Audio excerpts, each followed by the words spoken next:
Welcome back, everyone. I have some interesting, creepy stories for you all to listen to, some break ins, and other disturbing content. With that said, if you do enjoy, please leave a like, comment, or subscribe. I'm 26 and I grew up in Georgia, but my mom's whole side of the family lives up in Traverse City, Michigan. So every couple of years, I make the trip up to see everybody. Flights were expensive that year.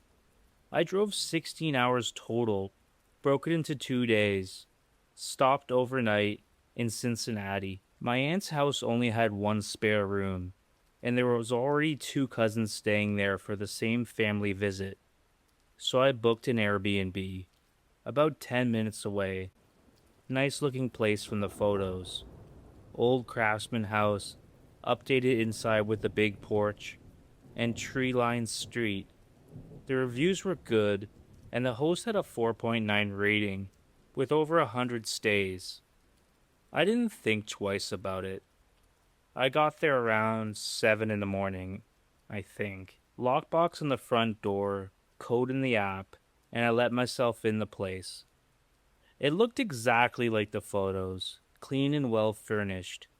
Smelled like whatever candle somebody had burned recently. I dropped my bag in the bedroom, texted my aunt that I'd arrived, and went to find food. I came back around 9 and settled in watching something on my laptop. Answered some messages, went to a bed a little after 11.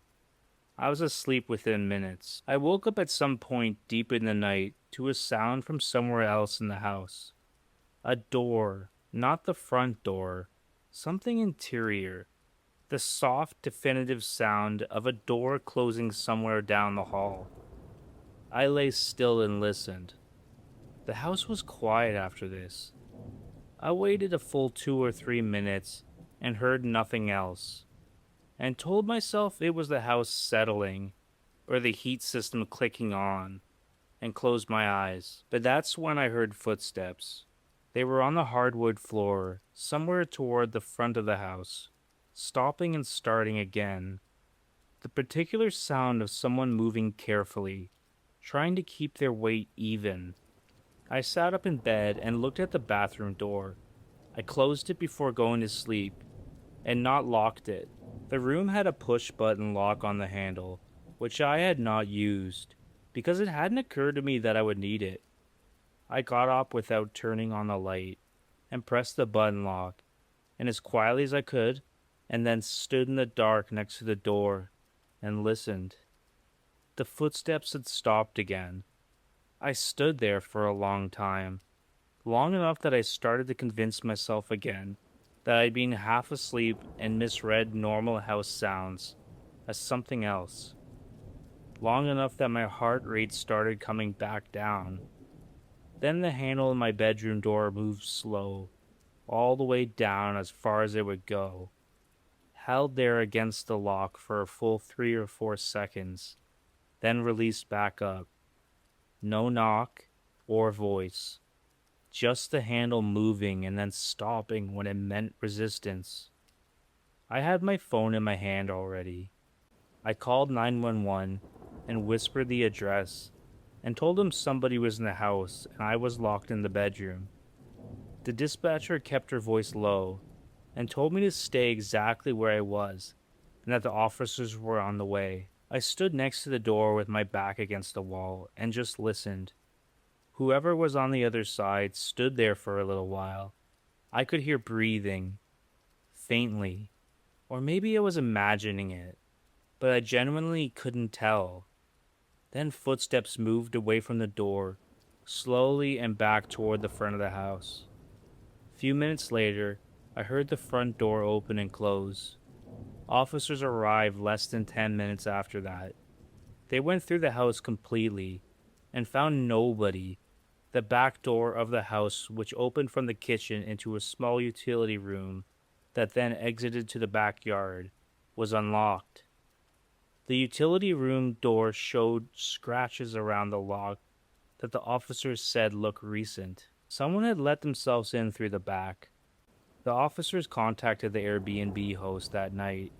He was very cooperative and seemed genuinely scared. He said he had no idea how anybody would have access to the property and that he changed the lockbox code between every stay. The investigation that followed over the next few days turned up something that the detective working told me about in a follow up call a week after I drove home. The house has been listed on Airbnb for 3 years. In that time, there had been two other incidents reported by guests. One 18-month prior, where a woman staying alone reported hearing someone moving through the house at night, but found nothing and assumed she just imagined it. One 8 months prior, where a couple reported that the door handle had moved in the night and that they had found the back utility door unlocked in the morning. Both incidents have been reported to Airbnb. Neither had resulted in the listing being taken down or any formal investigation at the local level because both prior guests had ultimately reported that nothing had been taken and no one had been seen. The detective told me that someone had clearly had a key or a way into that property for a long time and had been using the Airbnb calendar to know exactly when the house would be occupied and by who. Single guests, people visiting from out of the state with no local connections, people who were less likely to know the area, and nobody who would be immediately missed if something went wrong. I was a single guest visiting from out of state. I don't know what the person wanted. I don't know how many times they'd done it before, the 3 reported incidents, or how many times nothing was reported because of the guest heard a sound and went back to sleep, and drove home the next morning without ever knowing that somebody had been in the house with them. What I do know is that for whatever reason that night, the locked door was enough. They tried the handle and thought the lock and walked away. I thought about it a lot, how close it was to me not pressing that button, how many times I'd stayed in Airbnbs before and never once looked into an interior door, because it generally never crossed my mind to do so. The listing was taken down. The house, from what the detective told me, was not considered a suspect and was as blindsided as anybody. Somebody had found a way into that property independently of him and had been exploiting it for potentially years. They were never identified. I do use Airbnb still occasionally, because I travel enough that avoiding it isn't entirely realistic. But I sleep with the bedroom door locked, every single time now. Push button, deadbolt chain. Whatever the room has, I use all of it. And I check the back door before I go to bed, every time without fail. Test every lock, every handle, and every window in reach. My aunt asked me the following Christmas why I booked a hotel instead of an Airbnb for that trip. And I told her that the hotel points were stacking up, and I wanted to use them. I didn't tell her the real reason. She worries enough already, and there was nothing she could have done about it anyway. I just know that the next time I'm in a strange house in a city I don't know, I'm going to press every lock I can before I close my eyes, and I'm going to sleep a lot lighter than I used to. I'm 19, and my 2 younger brothers, Damon, who is 16, and Kobe, who just turned 13, were home alone for the weekend because our parents drove down to our grandma's place in Kentucky for her birthday. We'd been left alone before plenty of times, so nobody was stressed about it. I was the oldest, so I was technically in charge, which basically just meant I got to pick what we ordered for dinner and had to make sure Kobe didn't stay up until 4 in the morning on his Xbox. Pretty standard stuff. Friday night was fine. We ordered wings and watched a movie. Kobe was in bed by midnight, which was later than our parents would have allowed. But I wasn't going to fight him on it. Damien and I stayed up for another hour or so, and then called it. Saturday was equally normal, right up until around 9 at night. I was in the living room on my phone, and Damon was at the kitchen table doing something on his laptop, and Kobe was in his room gaming when Damon looked up and said there was somebody in the backyard. I went to the kitchen window and looked out.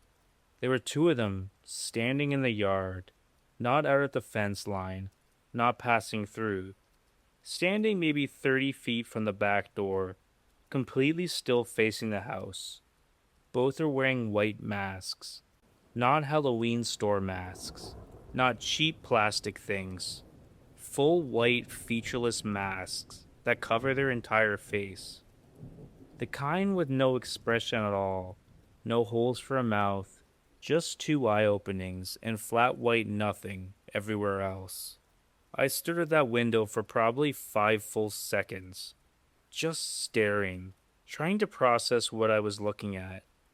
Then a third one stepped out of the shadows near the tree line at the back of the yard and stood with the other two. I pulled Damon away from the window and told him to get Kobe right now and bring him downstairs and move fast but not run. He looked at my face and didn't ask questions and went, "I checked the back door. It was locked."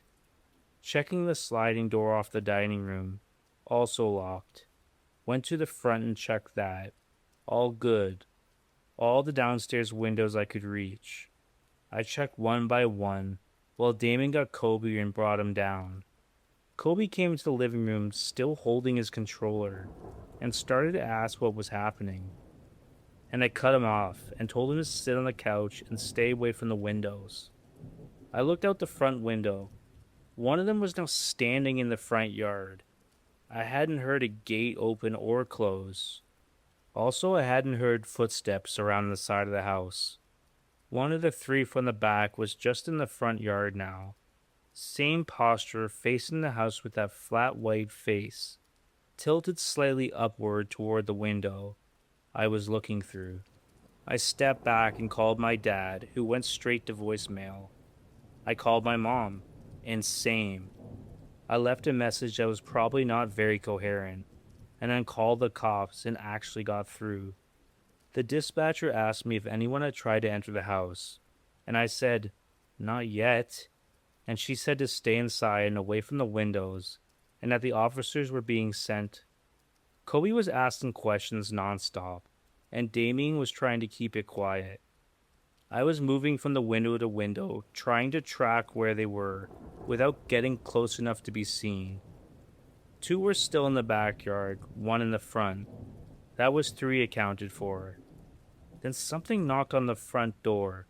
4 slow knocks, with a pause between each one.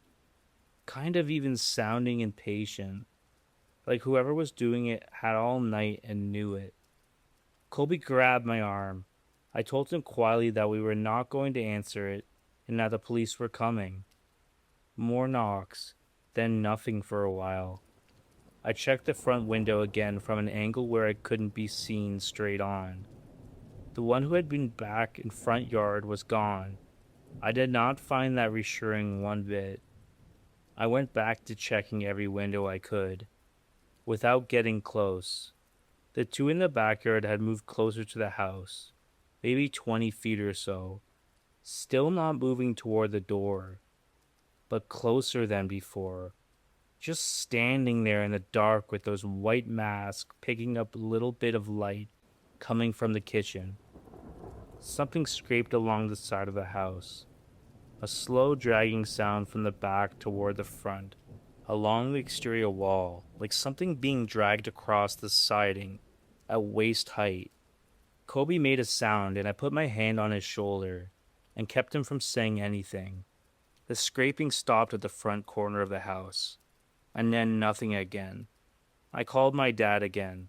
This time he picked up and I talked fast and low and told him what was happening. He told me he was calling the police himself and to lock ourselves in an upstairs room and not to open any door for any reason. I told him I'd already called and they were coming.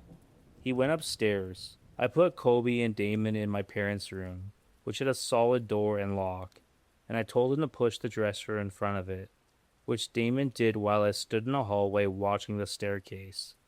Then every light in the house went out, but he had cut the power. I got into the room and helped Damon finish moving the dresser, and we sat on the dark on the floor, all three of us against the far wall, and just listened. The house was quiet, no white noise, just the three of us breathing in whatever was outside. We heard the front door open, just opening, the specific sound of it, the slight creak always made on the hinges. Something like somebody had a key or the lock had given up entirely. Then we heard footsteps on the hardware downstairs. Definitely more than one person. Kobe was shaking my arm because he was shaking so hard, and I held on to him and kept my mouth next to his ear and told him in the quietest voice I'd ever used that the police were almost here and to stay completely quiet no matter what. The footsteps moved through the downstairs into the kitchen, back through the living room, stopping at the bottom of the stairs. One set of footsteps started coming up. I could hear them on each step. That same slow pace, not rushing, just climbing, reaching the top, moving down the hall. They stopped outside the bedroom door, not for a long time. Then the handle moved, hit the lock, and released. Then a soft knock. I had 911 still open on my phone, and I typed in the notes app and held it up for Damon to see. They were inside. Upstairs hallway. He nodded. The person on the other side of the door stood there for quite a while. I could see the shadow of their feet in the gap under the door, just standing there, not speaking and not trying to handle, just standing there on the other side of the dresser and the locked door, and whatever distance was left between us. The red and blue lights started coming through the bedroom window from the outside. The feet in the gap under the door disappeared, fast back down the hall, down the stairs, and then the sounds of the front door. I waited until I heard officers announcing themselves downstairs before I moved the dresser. They found the front door wide open, the power being cut as the breaker box in the side of the house accessed from the outside. They searched the yard and the surrounding streets, but found nothing at all. No masks and no people, nothing left behind. We stayed at a neighbor's house that night while officers finished going through the property. My parents drove back from Kentucky and got there around 4 in the morning. Nobody was ever identified. Nobody ever figured out who they were, or why they picked our house, or what they really wanted. The officers said it was likely a group of teenagers pulling an elaborate prank, and I've tried to believe that because it's the most comfortable explanation. But teenagers doing a prank don't cut power, and they don't break inside. They don't stand in the dark on the other side of a locked door for 5 minutes without making a sound. Whoever they were organized and they were patient. They knew exactly what they were doing every step of the way. I think about Kobe the most because he was 13 and he sat in the dark room shaking and didn't make a sound the whole time because I asked him not to. He still doesn't talk about it, not even with me and Damon. I don't push it. Some things you just have to carry. I really hope you enjoyed all those stories. And with that said, as always, stay